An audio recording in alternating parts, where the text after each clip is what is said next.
And therefore, the person should do teshuvah today because tomorrow may never come. What does this mean? Actually, when we say Shema at night, there are different ways how people say Shema. There are some people that say Shema, only the Shema.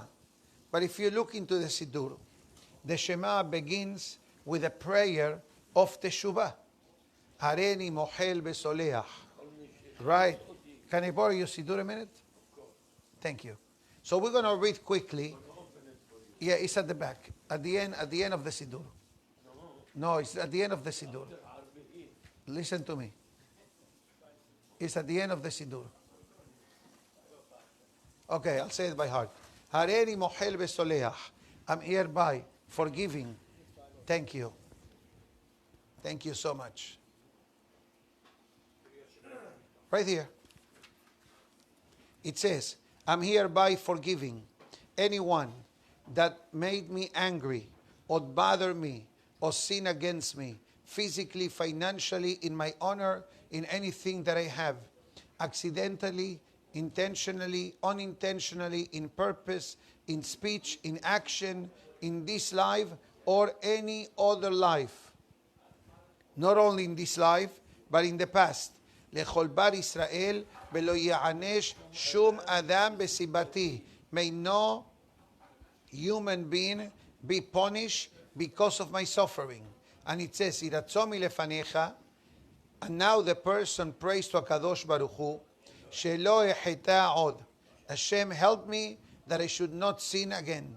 ומה שחטאתי לפניך, and whatever I sin against you, מחוג ורחמך הרבים, erase it with your great compassion, אבל לא על ידי ייסורים בחולאים רעים, and do not come the atonement through suffering or, God forbid, illnesses. So in this paragraph, two things we are achieving: forgiving people and also asking Hashem for forgiveness. So the Gemara continues, ונמצא כל ימיו בתשובה. And the person, if every day the person does this kind of prayer, but not only that, the person does what we mentioned yesterday.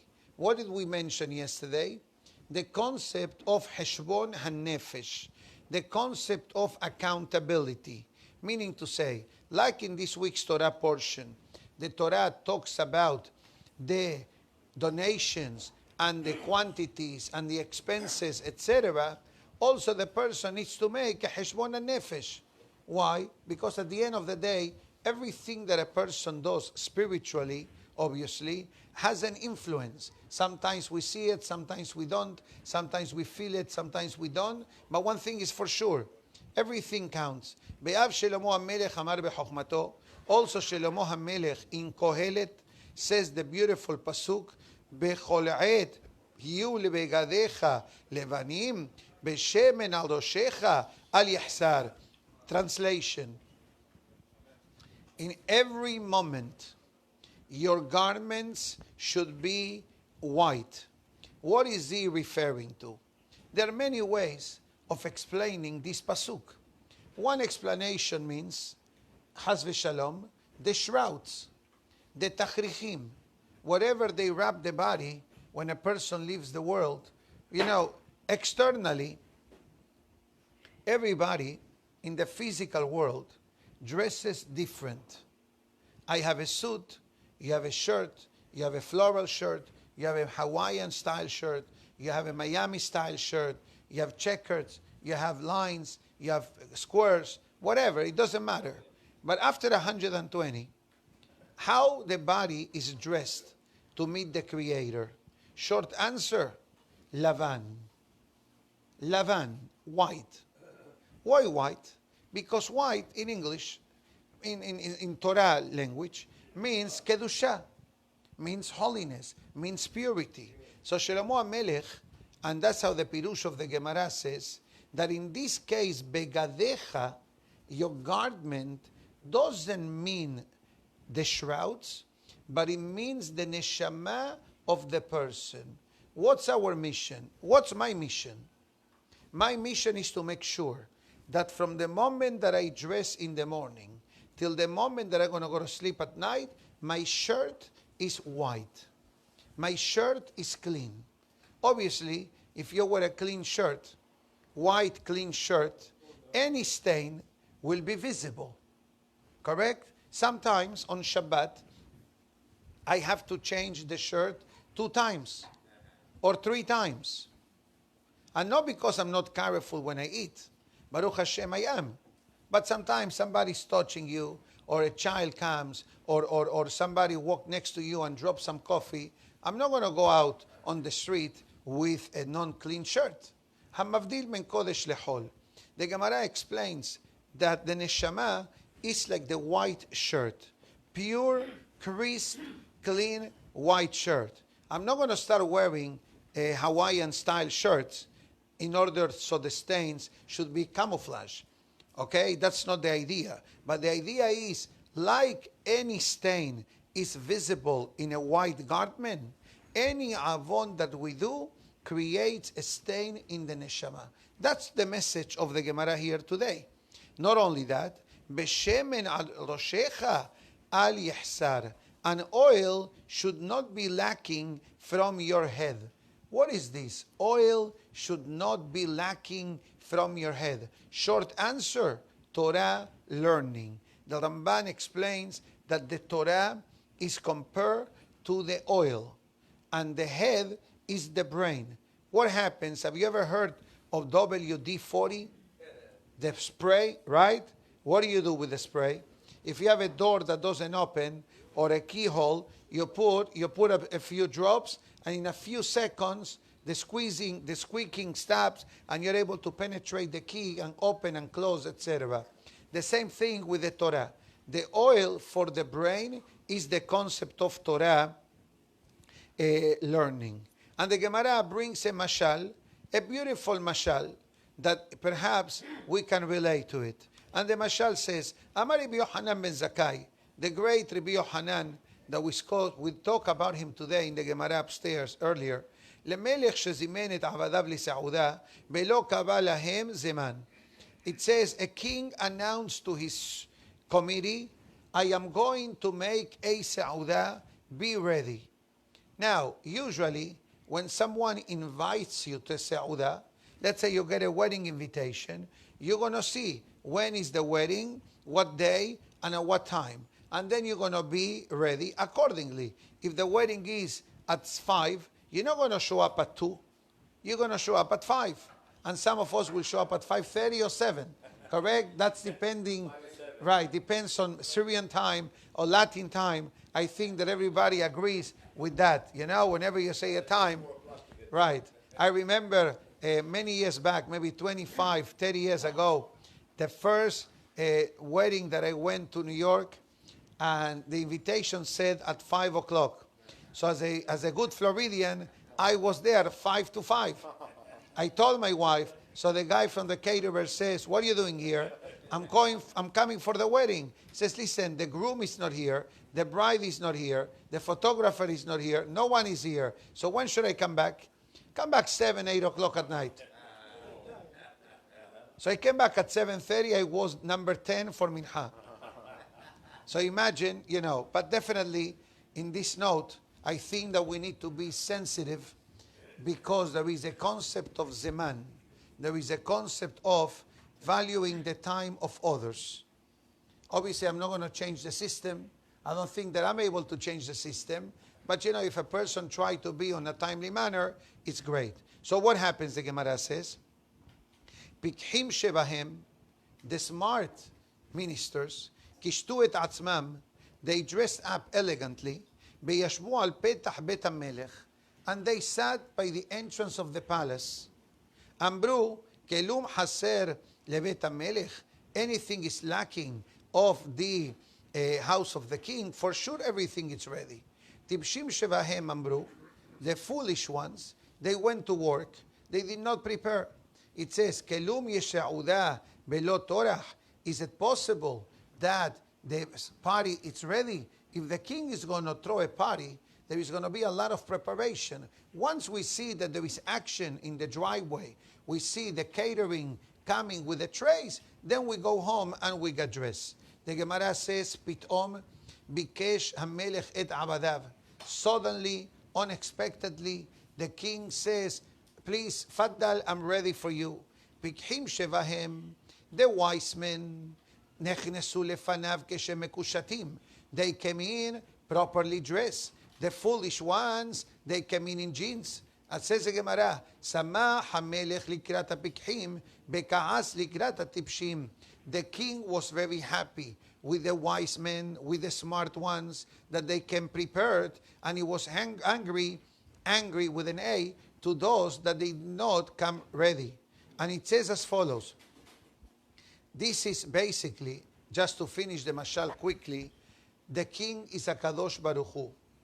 And the people that are dressed are the people that every day they invest in the neshama.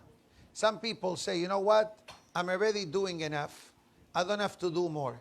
Now I'm older, let me relax. Actually, the Musar tells us completely the opposite. A person must invest every day. Every day you want to go to the bank and make deposits. And these deposits, I'm talking about Torah, Mitzvot, Ma'asim Tovim, etc. And the Gemara basically finishes, I'm going quickly, and it says, Bechol et yu begadecha levenim. This refers the talet, the sisit, beshemen al doshecha al yahsar, elu tefillin. Make sure that talet and tefillin are constantly with the person. What does it mean? You know, the pasuk says in Sefer Devarim, Bera'u kol amei ha'aretz, ki shem Hashem nikra alecha, beyareu mimeka. And all the nations of the world will see that the name of the Almighty is upon you, and they will have fear of you.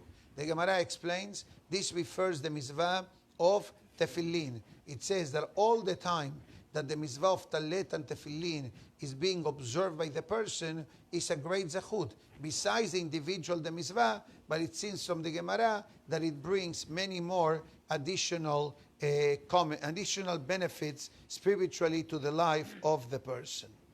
Now, the Zohar of today is not very easy to understand or even to explain it. Talks about a very, if I can give you at least the introduction. And it talks about the Hechal, talks about angels. And these angels, there are many different chambers in Shamayim. And one of them is called Hechal Zechut. The Hechal, the ark of benefits for the person. But there is also Hechal Din, the Hechal of judgment. Very simple. Credit card. Credit, debit. If you slide it, it comes out from your balance. If you make a deposit, it increases your balance. Same thing the Zohar Kadosh explains. There are different chambers, and there are different groups of malachim, and there are malachim which are always protecting the Jewish people, and there are malachim who always are the ones who wage the war against the enemies of the Jewish people, and there are other group of malachim that protects the enemies of the Jewish people that seek the destruction of the Jewish people. What does it mean? It seems from the introduction of the Zohar that there are enemies who had different strategies against Am Israel. We are very close to Purim. Haman, what did he wanted to do? He wanted to destroy Am Israel in a physical way. Lehashmid, laharog, ulabed. Literally to wipe out the Jewish people. The Greeks, in the celebration of Hanukkah, what did they wanted to do? They wanted to remove the neshama of the Jews. What does it mean? They said, don't eat kosher, don't observe Shabbat, don't go to the mikveh, don't do milah, don't celebrate Rosh Chodesh, don't celebrate the holiday, don't teach Torah, then the rest you can do. So the Greeks were looking for what? For the spiritual death of Am Israel. But there are certain enemies that they have, and they committed atrocities against Am Israel. We don't have to go far. 70 years ago, the Holocaust. Every act of terrorism is an atrocity committed against Am Israel. It doesn't matter. In Europe or in Israel, in the Middle East, or whatever it may be, the plan is the same. So the Zohar seems to insinuate that the last groups that I discuss come from the power of Tum'ah. Sitra Hara. Sitra Hara, in plain English, means the opposite of holiness. There is Kedusha and there is Tum'ah. Kedusha means holiness. Kedusha means godliness. Now, the power of Sitra Hara, how does it live? How the power of Tum'ah is born? So I think that the answer is that the same formula for Kedusha is the same formula for Tum'ah. Meaning to say, spirituality, holiness, and unholiness, the lack of holiness, are fed in the same way. What does it mean? What keeps Kedusha active? What keeps holiness active? How do I keep my neshama clean? How do I keep my shirt clean? By protecting it, right? That's what the Gemara mentioned before. Meaning to say that if every mitzvah it's a clean spot on my shirt, every avon is a stain. The Zohar says in plain English that our actions have the power to activate sanctity and holiness, or God forbid, increase Tum'ah. And the stronger the Tum'ah becomes, the more powerful the Sitra Ahara becomes. So what I'm trying to say, that we have the key, not only for the spiritual welfare of our life, but for the well-being of the entire Jewish nation. I know what I'm saying may sound too heavy. Are you going to tell me, Rabbi, that me from sunny Florida, 71 degrees today, I don't know how much is in New York. Minus 5? No, 35. 35, okay.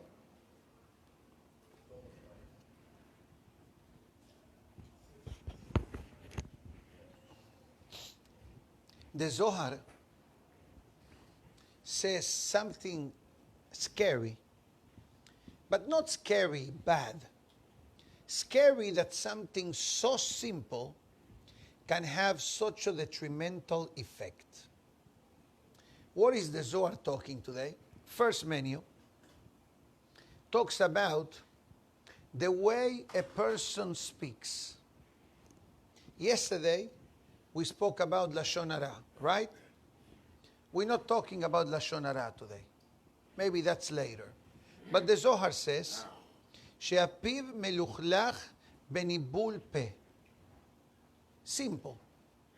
The mouth that becomes contaminated by cursing, by foul language, by vulgarity, the way people speak on the street.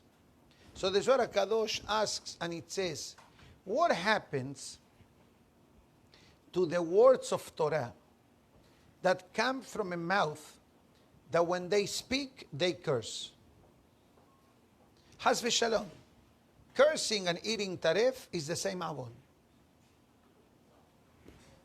Cursing and eating taref is the same avon. Ask me why. Good question. Good, excellent question. Why? Because it affects the mouth of the person. The kashrut has another side effect. It affects the neshama. It affects the brain. It affects the heart. It affects the blood. But I'm only concentrating now on the first step, externally. What comes out of the mouth of the person? So it says, Lema hadavar domeh. What is this compared to? Imagine yourself, the rabbi's birthday is coming up. Don't tell me I didn't tell you. Okay? 4 weeks. No, it's coming. I'm Adar Bet. Hebrew. Hebrew is the 24th of Adar Bet. And English, March 28th. So you have two options, opportunities. Don't tell me I didn't tell you. Imagine yourself, let's make it simpler. You come to your wife, you come to a wedding, and you want to give a gift, but the wrapping is all torn. Or you want to give a gift, usually if you give money, right, to a bar mitzvah, to a wedding, how do you give the money? Hazako Baruch. You give it in an envelope. Hopefully you bought a card and you write a note. But imagine yourself, you come to the Hatan, here, Hatan, Mabruk, Mabruk, Mabruk. That's not the proper way. Huh? Yes. I was telling someone last night that in many events, they tell you if you want a good service, you got to tip the waiter, right? In a hotel, the same thing. That's the way it works, but it's fine. But imagine yourself, you're going to present a gift to the king, HaKadosh Baruch Hu, and you say, Baruch Atah Hashem, and 5 minutes earlier, you curse someone. Where do you think that blessing goes to? Not only goes nowhere, the Zohar says something scary, even worse than what I said before. So far, what I said before is nothing new. But it says the person is placed in quarantine. What's the meaning of quarantine?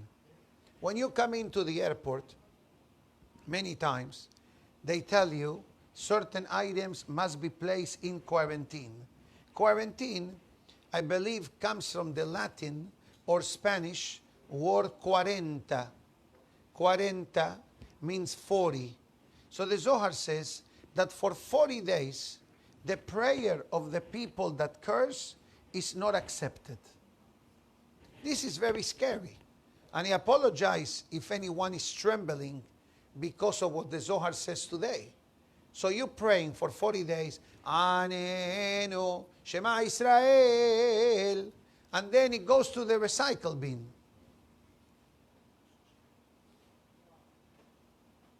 Let it sink for a few moments. I need to keep my throat hydrated.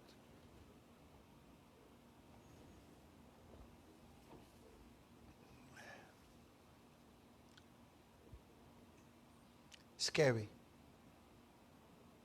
Very scary. It's not a new topic, but it's a topic that the Zohar today reinforces it again. But not only that, the Zohar says, there are other conditions that may place the person in nidui. There are 24 reasons, actually, that place a person in nidui. I'll share some of them. For example, a person that makes a promise and doesn't keep the promise. A person that is mebazeh shaliach bedin. For example, a person that mistreats a messenger from the bedin. The bedin invites the person, come, we need to settle the matter, and the person says, forget about it, I'm not going, I don't care. That is digging your own grave, Haz v'shalom. Because Shamayim says, you don't care, we don't care. Another case, for example, wearing sha'atnes. A person that wears sha'atnes, the prohibition of wearing wool and linen together, not only that actually the tefillah does not leave the body of the person. Why not? Because the shell of the body, which is the garment, is surrounded by a Torah prohibition.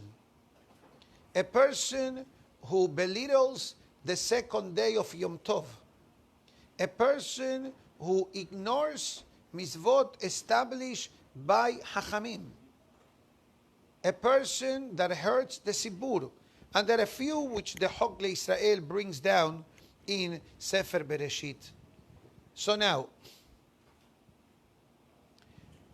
I don't want to talk about the negative message because I'm already personally feeling not good about it. because this is very powerful. Many times people pray and they wonder why my prayer has no effect. So the Zohar is telling you, because your prayer is coming from a contaminated source. What happens if a person, has v'shalom, had a certain type of medical condition? Can they donate blood? Why not?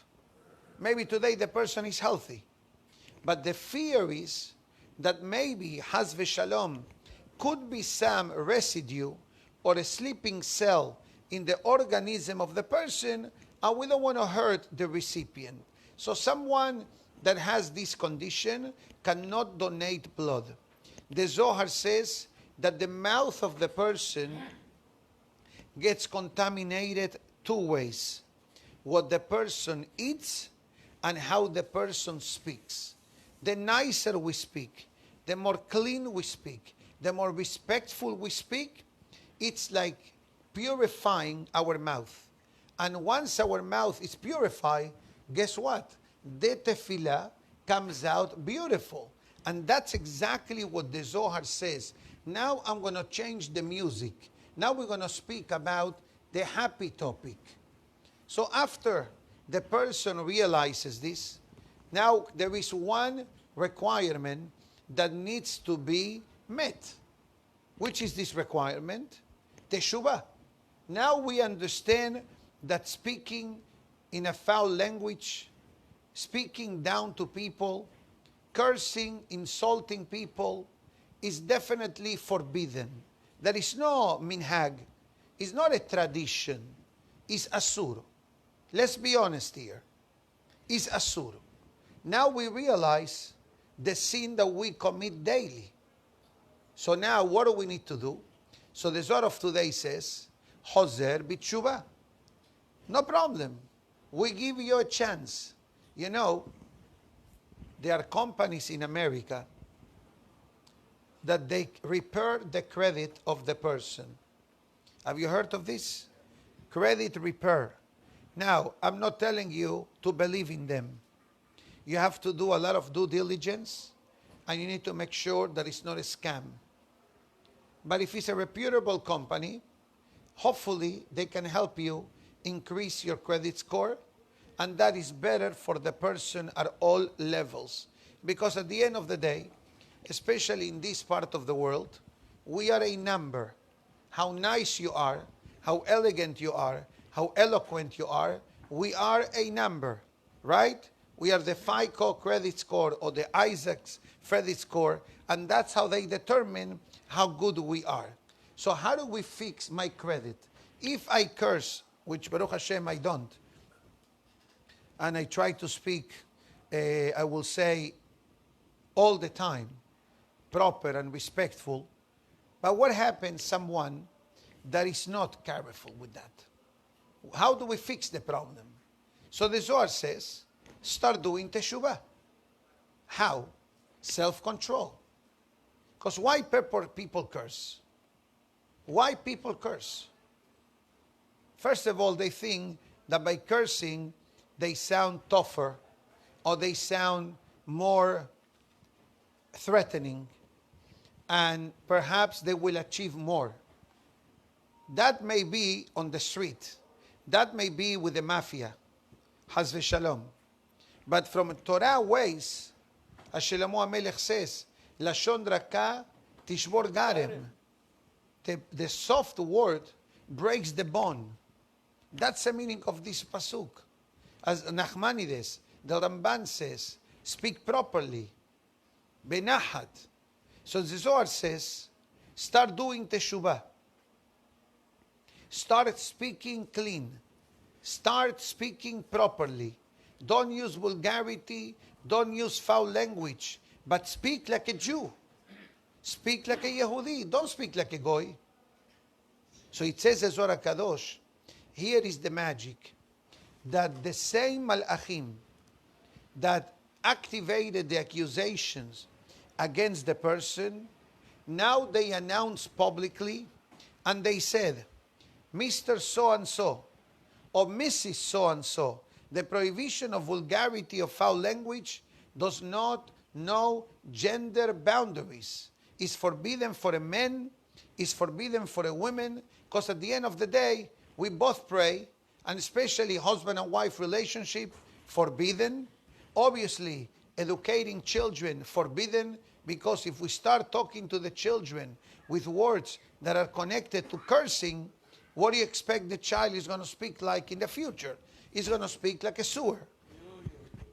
And therefore, the Zohar Kadosh writes, and it says that the Malachim release all the tefillot that were held in suspense for 40 years. Now they give you the password. They give you the password to release all these tefillot. An unbelievable message of the Zohar of today. The Zohar goes even further, but I think that at this moment I will stop because it's going to get too deep, and I don't want to create more fear in the heart of people, because then he talks to the neshama, and then he says one thing, and I'm going to tell you the following. The Zohar mentions in today's class, and you're welcome to check it out, and it says, you know what gives the power to the enemies of the Jewish people to rise up against the Jewish people? The Jewish people. Plain English. Loud and clear. Is actually a pasuk. A pasuk that says, Me'aresayich u'meharevaich mimech yeseu. The destroyers of the Jewish people are the Jewish people. But what kind of Jewish people is the pasuk referring to? So somebody may say, the non-observant. Has v'shalom. The non-observant obviously carry certain responsibility as well. But you know who is the Zohar referring to? To the people that observe. Because the person who never learned and was raised like a Gentile and is Jewish by name, Shamayim has no claims against that person. What does the person know? He doesn't know. But us that we know, that's one of the challenges that exists today in Eretz Israel. And I'm speaking with pain now. And I'm not talking about physical pain, but I'm talking about from a spiritual perspective. Today, there are movements in Israel that unfortunately want to bring down the country. In what sense? By making Shabbat a weekday. And we know, and I need to say this publicly, and I know that this is being recorded and video, doesn't matter, but this is the emet. But we need to understand that the essence of the Shabbat is what truly the foundation of Am Israel. As we say in the Beshameru, Beni uben bnei Israel ot hi le'olam. One of the things that differentiates us between the world and Am Israel is the observance of Shabbat. And when there are political movements and groups in Israel who want to assimilate that Shabbat should become a regular weekday, in my eyes, Has v'shalom, based on the Zohar of today, this is creating dangerous moments for Am Israel. So what can we do about it? There is one formula. And this was said in the name of the great Rosh Yeshivas many years back in Israel, when they used to do protest against the desecration of Shabbat. And the student asked the great Rabbi, Hacham, can we go to protest against Shabbat desecration on the street? Can we bring all the yeshiva boys to scream Shabbat, Shabbat? The great Rabbi said, you're going to waste your time, because that doesn't stop the desecration of Shabbat. So they asked the great rabbi, so what stops the desecration of Shabbat? So the great rabbi say, the more we, the observant people, observe the Shabbat, the more holiness comes into the world. And when holiness comes into the world, it's for everyone. Every Jew benefits from the sanctity of the Shabbat. And there are more things that the Zohar of today brings down, but I think that for today, we share a lot of fascinating messages. I'll do quickly the Musar of today. The Musar of today talks about the obvious sin of embarrassing someone. Embarrassing people, it's like killing the person.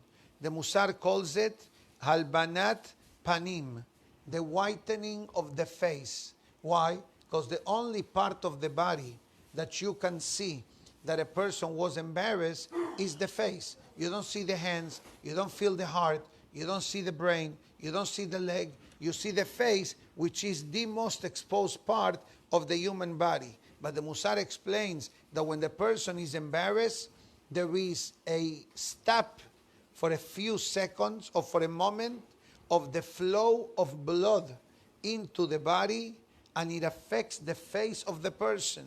Or hamechane shemra lahavero, or a person who gives a derogatory nickname to their friend, even though people call him that way, but calling someone with a derogatory nickname is also forbidden. Number 3, hamitkaben biklon havero. Let's say that somebody, in English this means a person who benefits from the embarrassment of his friend. Let's say that you were invited to read the Safra, and you start to read the Safra and you make mistakes, and then someone comes and it says, I can do better than him, tell him to go down. That's asur. And I'm not sure if this is a great example, but I think this is clear enough example. And what is the avon of embarrassing someone publicly, calling someone a derogatory nickname, or benefiting from somebody else's mistake? Lo tirsah.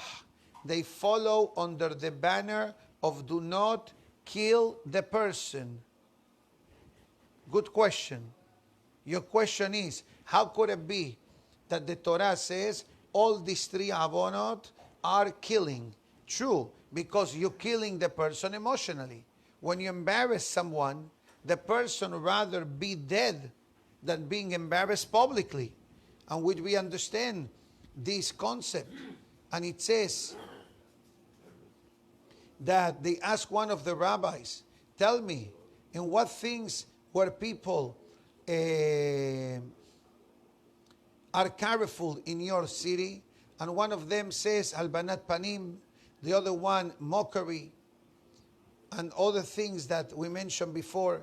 And bottom line, the Musar of today concludes and it says, when a person makes fun of another person, when a person calls someone in a derogatory manner, when a person embarrasses another Yehudi, meaning to say, or the person curses, what is this showing us? That the person does not have Irat Shamayim, that the person does not learn Torah. Why? Because if a person is capable of mistreating a person, is a siman that a person is mistreating God. And how does a person mistreat God? 2 ways: by neglecting the mitzvot and by not learning Torah. And that's why the Musar finishes in a positive way, that a person who learns Torah, I'm reversing, the statement is not happy at all, but I like to finish in a positive way, as the Gemara writes, that whenever you start something or you finish something, should be in a positive way. And it says, a person who wants to be close to HaKadosh Baruch Hu, and a person who wants to live in a godly way, and let's clarify, living in a godly way doesn't take much. Yes, takes the mitzvot, but also how the interaction between people are, then the person develops a strong bonding with a Kadosh Baruch Hu. And once the bonding with a Kadosh Baruch Hu is activated, so then the life of the person become happier, holier, and much more meaningful. My dear friends, have a great day, everybody. Shavua Tov, and with this we'll finish the class today. Baruch Adonai Le'olam.